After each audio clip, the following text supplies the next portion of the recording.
ಹರೇ ಕೃಷ್ಣ. ಭಗವದ್ಗೀತಾ ಅಧ್ಯಯನಕ್ಕೆ ಎಲ್ಲರಿಗೂ ಸ್ವಾಗತ. ಹಿಂದಿನ ಸಂಚಿಕೆಯಲ್ಲಿ ಜ್ಞಾನವನ್ನು ಬೆಳೆಸಿಕೊಳ್ಳುವ ಮೂಲಕ ಹೇಗೆ ಒಬ್ಬ ವ್ಯಕ್ತಿಯು ಕರ್ಮಬಂಧನದಿಂದ ಬಿಡುಗಡೆಯನ್ನು ಪಡೆಯಬಹುದು ಎನ್ನುವುದನ್ನು ನೋಡಿದ್ದೇವೆ. ಕೊನೆಯದಾಗಿ ಭಗವಂತ ಹೇಳುತ್ತಾನೆ, ಯಾವ ವ್ಯಕ್ತಿ ಸಂಶಯವನ್ನು ಹೊಂದಿದ್ದಾನೆಯೋ ಆತನು ವಿನಾಶವನ್ನು ಹೊಂದುತ್ತಾನೆ. ವ್ಯಕ್ತಿಯು ಸಂಪೂರ್ಣವಾಗಿ ಅಜ್ಞಾನವನ್ನು ಹೊಂದಿದ್ದರೆ ಆತನು ಪ್ರಾಣಿಗಳಂತೆ ಜೀವಿಸುತ್ತಾನೆ. ಇನ್ನು ಕೆಲವರು ಶಾಸ್ತ್ರದ ಜ್ಞಾನವನ್ನು ಹೊಂದಿದ್ದರೂ ಅದರಲ್ಲಿ ಅವರಿಗೆ ಶ್ರದ್ಧೆ ಇರುವುದಿಲ್ಲ.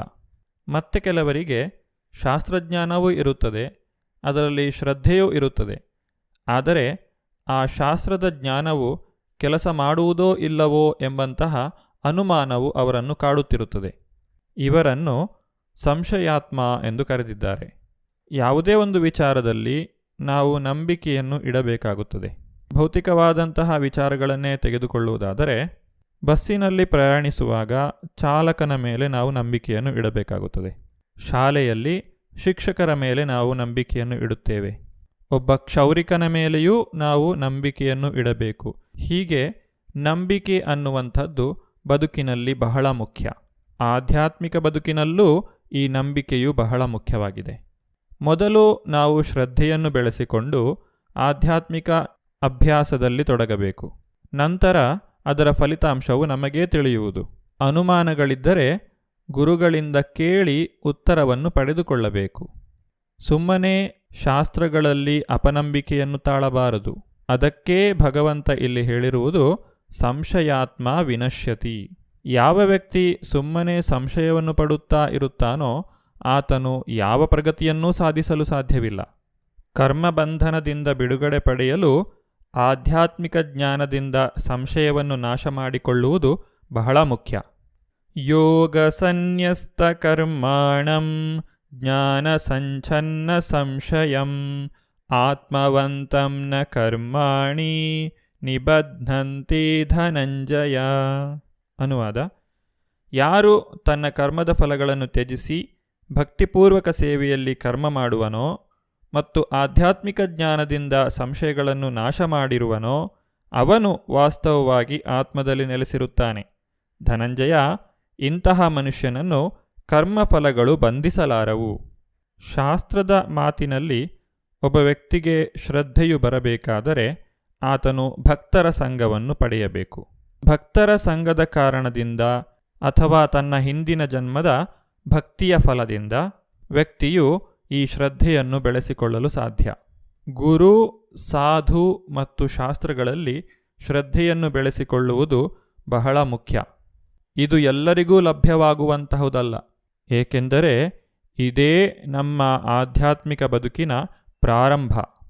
ಭಗವದ್ಗೀತೆಯ ಬೋಧನೆಯನ್ನು ಅನುಸರಿಸುವವನು ಆಧ್ಯಾತ್ಮಿಕ ಜ್ಞಾನದ ಕೃಪೆಯಿಂದ ಎಲ್ಲ ಸಂಶಯಗಳಿಂದ ಮುಕ್ತನಾಗುತ್ತಾನೆ. ಆತನು ಆತ್ಮಜ್ಞಾನದಲ್ಲಿ ನೆಲೆಗೊಳ್ಳುತ್ತಾನೆ ಮತ್ತು ನಿಸ್ಸಂಶಯವಾಗಿಯೂ ಇಂತಹ ವ್ಯಕ್ತಿಗೆ ಕರ್ಮದ ಬಂಧನ ಇರುವುದಿಲ್ಲ. ಆದ್ದರಿಂದ ಅರ್ಜುನನಿಗೆ ಭಗವಂತನು ಇಲ್ಲಿ ಕೊನೆಯದಾಗಿ ಹೇಳುವುದೇನೆಂದರೆ, ತಸ್ಮಾದಜ್ಞಾನ ಸಂಭೂತಂ ಹೃತ್ಸಂ ಜ್ಞಾನಾಸಿನಾತ್ಮನಃ ತ್ವೈನಂ ಸಂಶಯಂ ಯೋಗಂ ಆತ್ತಿಷ್ಟೋತ್ತಿಷ್ಟ ಭಾರತ. ಅನುವಾದ: ಆದ್ದರಿಂದ ಅಜ್ಞಾನದಿಂದ ನಿನ್ನ ಹೃದಯದಲ್ಲಿ ಉದ್ಭವವಾಗಿರುವ ಸಂದೇಹಗಳನ್ನು ಜ್ಞಾನವೆಂಬ ಕತ್ತಿಯಿಂದ ಕತ್ತರಿಸು. ಅರ್ಜುನ, ಯೋಗದಿಂದ ಸನ್ನದ್ಧನಾಗಿ ಯುದ್ಧಕ್ಕೆ ಏಳು. ಭಗವಂತನು ಪ್ರತಿಯೊಬ್ಬ ಜೀವಿಗೂ ಸ್ವಾತಂತ್ರ್ಯವನ್ನು ಕೊಟ್ಟಿದ್ದಾನೆ. ಪ್ರತಿಯೊಬ್ಬ ವ್ಯಕ್ತಿಗೂ ತನ್ನ ನಿರ್ಧಾರವನ್ನು ತಾನು ತೆಗೆದುಕೊಳ್ಳುವಂತಹ ಅವಕಾಶವನ್ನೂ ಕೊಟ್ಟಿದ್ದಾನೆ. ಜೊತೆಗೆ ತನ್ನ ಉಪದೇಶಗಳನ್ನೂ ನೀಡಿದ್ದಾನೆ. ಮನುಷ್ಯನು ತನ್ನ ವಿವೇಚನಾ ಶಕ್ತಿಯನ್ನು ಉಪಯೋಗಿಸಿ ಸರಿ ಯಾವುದು ತಪ್ಪು ಯಾವುದು ಎಂದು ತಿಳಿದುಕೊಂಡು ಕೆಲಸವನ್ನು ಮಾಡಬೇಕು. ಯಾವ ವ್ಯಕ್ತಿ ಭಗವಂತನ ಉಪದೇಶಗಳ ಸದುಪಯೋಗವನ್ನು ಪಡೆದುಕೊಳ್ಳುವುದಿಲ್ಲವೋ ಆತನು ಭಗವಂತನು ಅವನಿಗೆ ನೀಡಿದ ಅಲ್ಪ ಸ್ವಾತಂತ್ರ್ಯವನ್ನು ದುರುಪಯೋಗ ಮಾಡಿಕೊಳ್ಳುತ್ತಿದ್ದಾನೆ ಎಂದು ಅರ್ಥೈಸಬಹುದು. ಕೃಷ್ಣ ಪ್ರಜ್ಞೆಯ ತತ್ವಗಳನ್ನು ಕ್ರಮಕ್ರಮವಾಗಿ ಸ್ವೀಕರಿಸಿ ಅಜ್ಞಾನವನ್ನು ಕಳೆದುಕೊಳ್ಳಬಹುದು. ಭಗವದ್ಗೀತೆಯನ್ನು ನಿಜವಾದ ಗುರುವಿನಿಂದ ಸೇವೆ ಮತ್ತು ಶರಣಾಗತಿಯ ಮನೋಧರ್ಮದಲ್ಲಿ ಕಲಿತುಕೊಳ್ಳಬೇಕೆಂದು ಇಲ್ಲಿ ಸೂಚಿಸಲಾಗಿದೆ. ಈ ನಿಜವಾದ ಗುರುವು ಅನಾದಿ ಕಾಲದಿಂದ ಬಂದಂತಹ ಗುರುಶಿಷ್ಯ ಪರಂಪರೆಗೆ ಸೇರಿರುತ್ತಾರೆ. ಈ 4ನೇ ಅಧ್ಯಾಯದಲ್ಲಿ ಭಗವಂತನು ಜ್ಞಾನವನ್ನು ಬೆಳೆಸಿಕೊಳ್ಳುವುದರ ಮೂಲಕ ಕರ್ಮಬಂಧನದಿಂದ ಬಿಡುಗಡೆಯಾಗುವ ದಾರಿಯನ್ನು ತಿಳಿಸಿದ್ದಾನೆ. ಜ್ಞಾನವನ್ನು ಪಡೆದಂತಹ ವ್ಯಕ್ತಿಯು ಶಾಂತಿಯನ್ನು ಹೊಂದಬಹುದು ಎಂದು ಹೇಳಿದ್ದಾನೆ. ಇಲ್ಲಿ ಕರ್ಮಬಂಧನದಿಂದ ಬಿಡುಗಡೆಯಾಗುವುದು ಎಂದು ಹೇಳಿದರೆ ಕರ್ಮವನ್ನು ಬಿಟ್ಟು ಬಿಡುವುದು ಎಂಬ ಅರ್ಥ ಬರುವುದಿಲ್ಲ. ಅರ್ಜುನನು ಯುದ್ಧವನ್ನು ಮಾಡಬೇಕು, ಆದರೆ ಆ ಯುದ್ಧದ ಫಲಿತಾಂಶಕ್ಕೆ ತಾನು ಅಂಟಿಕೊಳ್ಳಬಾರದು. ಹೀಗೆ ಮಾಡುವುದರಿಂದ ಅವನು ಕರ್ಮಫಲದಿಂದ ಬಿಡುಗಡೆ ಹೊಂದಬಹುದು. ಇದನ್ನು ಭಗವಂತನು ಮುಂದಿನ 5ನೇ ಅಧ್ಯಾಯದಲ್ಲಿ ಬಹಳ ಚೆನ್ನಾಗಿ ವಿವರಿಸಿದ್ದಾನೆ. 5ನೇ ಅಧ್ಯಾಯದ ಹೆಸರು ಕರ್ಮ ಸನ್ಯಾಸ ಯೋಗ. ಈ ಅಧ್ಯಾಯವು ಅರ್ಜುನನ ಪ್ರಶ್ನೆಯೊಂದಿಗೆ ಪ್ರಾರಂಭವಾಗುತ್ತದೆ. ಅರ್ಜುನ ಉವಾಚ ಸನ್ಯಾಸಂ ಕರ್ಮಣಾಂ ಕೃಷ್ಣ ಪುನರ್ಯೋಗಂ ಚ ಶಂಸಸಿ ಯಚ್ಛ್ರೇಯ ಏತಯೋರೇಕಂ ತನ್ಮೇ ಬ್ರೂಹಿ ಸುನಿಶ್ಚಿತಂ. ಅನುವಾದ: ಅರ್ಜುನನು ಕೇಳಿದನು, ಹೇ ಕೃಷ್ಣ, ಮೊದಲು ನೀನು ಕರ್ಮವನ್ನು ಬಿಡಬೇಕೆಂದು ಹೇಳುತ್ತೀಯೆ, ಅನಂತರ ನೀನು ಭಕ್ತಿಪೂರ್ವಕ ಕರ್ಮವನ್ನು ಮಾಡಬೇಕೆಂದು ಹೇಳುತ್ತೀಯೆ. ಇವೆರಡರಲ್ಲಿ ಯಾವುದು ಹೆಚ್ಚು ಶ್ರೇಯಸ್ಕರ ಎಂದು ನನಗೆ ಖಚಿತವಾಗಿ ಹೇಳುವೆಯಾ? ಜನರು ಸಾಮಾನ್ಯವಾಗಿ ತಿಳಿದುಕೊಂಡಿರುವಂತೆ ಸನ್ಯಾಸ ಮತ್ತು ಕರ್ಮ ಇವೆರಡೂ ವಿರುದ್ಧ ಪದಗಳು.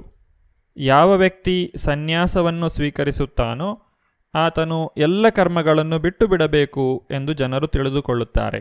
ಆದರೆ ಇಲ್ಲಿ ಭಗವಂತನು ನಮಗೆ ತಿಳಿಸಿರುವ ಪ್ರಕಾರ ಸನ್ಯಾಸವನ್ನು ತೆಗೆದುಕೊಳ್ಳುವುದು ಮತ್ತು ಕರ್ಮವನ್ನು ಮಾಡುವುದು ಇವೆರಡೂ ವಿರುದ್ಧ ಪದಗಳಲ್ಲ. ವ್ಯಕ್ತಿಯು ಕರ್ಮಯೋಗದ ಮೂಲಕವೇ ಸನ್ಯಾಸವನ್ನು ಸಾಧಿಸಲು ಸಾಧ್ಯ. ಕರ್ಮವನ್ನು ಮಾಡುವುದು ಜೀವಿಗಳಿಗೆ ಸಹಜ. ಕರ್ಮವನ್ನು ಬಿಟ್ಟು ಬಿಡುವುದು ಅದು ಕೃತಕವಾದಂತಹ ಬದುಕು.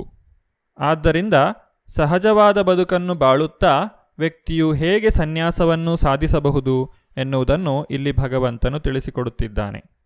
ಸಂಪೂರ್ಣವಾದ ಜ್ಞಾನದಲ್ಲಿ ಕರ್ಮಫಲಾಪೇಕ್ಷೆಯಿಂದ ಮಾಡುವಂತಹ ಕರ್ಮವು ಯಾವುದೇ ಪ್ರತಿಕ್ರಿಯೆಯನ್ನು ಉಂಟು ಮಾಡುವುದಿಲ್ಲ. ಆದುದರಿಂದ ಅದು ಅಕರ್ಮವನ್ನು ಮಾಡಿದಂತೆ. ಇಲ್ಲಿ ಅರ್ಜುನನ ಪ್ರಶ್ನೆ ಏನೆಂದರೆ, ತಾನು ಪೂರ್ತಿಯಾಗಿ ಕರ್ಮವನ್ನು ಬಿಟ್ಟು ಬಿಡಬೇಕೇ ಅಥವಾ ಪೂರ್ಣ ಜ್ಞಾನದ ನೆಲೆಯಲ್ಲಿ ನಿಂತು ಕರ್ಮವನ್ನು ಮಾಡಬೇಕೇ? ಅರ್ಜುನನ ಈ ಪ್ರಶ್ನೆಗೆ ಭಗವಂತನು ಹೀಗೆ ಉತ್ತರಿಸುತ್ತಾನೆ. ಶ್ರೀ ಭಗವಾನುವಾಚ ಸನ್ಯಾಸ ಕರ್ಮಯೋಗಶ್ಚ ನಿಶ್ರೇಯಾಸಕರಾವುಭೌ ತಯೋಸ್ತು ಕರ್ಮ ಸನ್ಯಾಸಾತ್ ಕರ್ಮಯೋಗೋ ವಿಶಿಷ್ಯತೆ. ಅನುವಾದ: ದೇವೋತ್ತಮ ಪರಮಪುರುಷನು ಹೀಗೆ ಉತ್ತರಿಸಿದನು. ಕರ್ಮ ಸನ್ಯಾಸ ಮತ್ತು ಭಕ್ತಿ ಸೇವಾ ಕರ್ಮ ಎರಡೂ ಮುಕ್ತಿಪಥಕ್ಕೆ ಕೊಂಡೊಯ್ಯುತ್ತವೆ. ಆದರೆ ಇವೆರಡರಲ್ಲಿ ಭಕ್ತಿ ಸೇವಾ ಕರ್ಮವು ಕರ್ಮ ಸನ್ಯಾಸಕ್ಕಿಂತ ಉತ್ತಮ. ಇಂದ್ರಿಯ ತೃಪ್ತಿಗಾಗಿ ಫಲಾಪೇಕ್ಷೆಯಿಂದ ಕೂಡಿದಂತಹ ಕರ್ಮಗಳು ಐಹಿಕ ಬಂಧನವನ್ನು ಉಂಟುಮಾಡುತ್ತವೆ. ಇಂತಹ ಕರ್ಮವನ್ನು ಮಾಡುವುದರಿಂದ ವ್ಯಕ್ತಿಯು ಜನನ ಮರಣ ಚಕ್ರದಿಂದ ತಪ್ಪಿಸಿಕೊಳ್ಳಲು ಸಾಧ್ಯವಿಲ್ಲ. ಇದನ್ನು ಶ್ರೀಮದ್ ಭಾಗವತದಲ್ಲಿ ಈ ರೀತಿ ವಿವರಿಸಿದ್ದಾರೆ. ನೂನಂ ಪ್ರಮತ್ತ ಕುರುತೆ ವಿಕರ್ಮ ಯದಿಂದ್ರಿಯ ಪ್ರೀತಯೇ ಆಪ್ರಣೋತಿ ನ ಸಾಧು ಮನ್ಯೇಯತಾತ್ಮನೋಯಂ ಅಸನ್ನಪಿ ಕ್ಲೇಶದಾಸದೇಹ ಪರಾಭವಸ್ತಾವದಬೋಧಜಾತೋ ಯಾವನ್ನ ಜಿಜ್ಞಾಸತ ಆತ್ಮತತ್ವಂ ಯಾವತ್ ಕ್ರಿಯಾವಸ್ತಾವದಿದಂ ಮನೋ ವೈ ಕರ್ಮಾತ್ಮಕಂ ಯೇನ ಶರೀರಬಂಧಃ ಏವಂ ಮನ ಕರ್ಮವಶಂ ಪ್ರಯುಂಕ್ಷೆ ಅವಿದ್ಯಯಾತ್ಮನ್ಯುಪಧೀಯಮಾನೆ ಪ್ರೀತಿರ್ನಯಾನ್ಮನ್ಮಯಿ ವಾಸುದೇವೇ ನ ಮುಚ್ಯತೆ ದೇಹಯೋಗೇನ ತಾವತ್. ಜನರು ಇಂದ್ರಿಯ ತೃಪ್ತಿಗಾಗಿ ಉನ್ಮತ್ತರಾಗುತ್ತಾರೆ. ತಮ್ಮ ಈಗಿನ ಶರೀರವು ಹಿಂದಿನ ಜನ್ಮಗಳಲ್ಲಿ ಮಾಡಿದ ಕರ್ಮಗಳ ಫಲ ಎಂದು ಅವರಿಗೆ ತಿಳಿಯದು. ಎಲ್ಲಿಯವರೆಗೆ ಮನುಷ್ಯನು ತನ್ನ ನಿಜವಾದ ಸ್ವರೂಪವನ್ನು ಕುರಿತು ಜಿಜ್ಞಾಸೆ ಮಾಡುವುದಿಲ್ಲವೋ ಅಲ್ಲಿಯವರೆಗೆ ಅವನು ಬದುಕಿನಲ್ಲಿ ವಿಫಲನಾದವನು ಎಂದು ಭಾವಿಸಬೇಕು. ತನ್ನ ನಿಜವಾದ ಸ್ವರೂಪವನ್ನು ಅರ್ಥ ಮಾಡಿಕೊಳ್ಳುವವರೆಗೆ ಅವನು ಇಂದ್ರಿಯ ತೃಪ್ತಿಗಾಗಿಯೇ ಕೆಲಸ ಮಾಡುತ್ತಿರುತ್ತಾನೆ. ಹೀಗೆ ಒಂದು ಶರೀರದಿಂದ ಇನ್ನೊಂದು ಶರೀರಕ್ಕೆ ಸಂಚರಿಸುತ್ತಿರುತ್ತಾನೆ. ಭಗವಾನ್ ವಾಸುದೇವನ ಭಕ್ತಿ ಸೇವೆಯಲ್ಲಿ ಪ್ರೀತಿಯನ್ನು ಬೆಳೆಸಿಕೊಂಡಾಗ ಮಾತ್ರ ಮನುಷ್ಯನಿಗೆ ಐಹಿಕ ಅಸ್ತಿತ್ವದ ಬಂಧನದಿಂದ ಮುಕ್ತನಾಗುವಂತಹ ಅವಕಾಶ ಲಭ್ಯವಾಗುತ್ತದೆ. ಕರ್ಮ ಸನ್ಯಾಸ ಮತ್ತು ಭಕ್ತಿ ಸೇವಾ ಕರ್ಮ, ಈ ಎರಡರಲ್ಲಿ ಭಕ್ತಿ ಸೇವಾ ಕರ್ಮವು ಉತ್ತಮ ಎಂದು ಭಗವಂತ ಇಲ್ಲಿ ಹೇಳುತ್ತಿದ್ದಾನೆ. ವ್ಯಕ್ತಿಯು ಕರ್ಮವನ್ನು ತ್ಯಜಿಸಿದ ಮಾತ್ರಕ್ಕೆ ಹೃದಯವು ಶುದ್ಧವಾಗುವುದಿಲ್ಲ. ಕೃತಕವಾಗಿ ಕರ್ಮತ್ಯಾಗವನ್ನು ಮಾಡುವ ಮೂಲಕ ವ್ಯಕ್ತಿಯು ಆಧ್ಯಾತ್ಮ ಜೀವನದಲ್ಲಿ ಏನನ್ನೂ ಸಾಧಿಸಲು ಸಾಧ್ಯವಾಗುವುದಿಲ್ಲ. ಆದರೆ ಕರ್ಮವನ್ನು ಮಾಡುವಂತಹ ವ್ಯಕ್ತಿ ತನ್ನ ಕರ್ಮದ ಫಲವನ್ನು ಭಗವಂತನಿಗೆ ಅರ್ಪಿಸುವ ಮೂಲಕ ತನ್ನ ಹೃದಯವನ್ನು ಪರಿಶುದ್ಧಗೊಳಿಸಿಕೊಳ್ಳಬಹುದು. ಈ ಕುರಿತಾಗಿ ಹೆಚ್ಚಿನ ವಿವರಗಳನ್ನು ನಾವು ಮುಂದಿನ ಸಂಚಿಕೆಯಲ್ಲಿ ನೋಡೋಣ. ಧನ್ಯವಾದಗಳು. ಹರೇ ಕೃಷ್ಣ.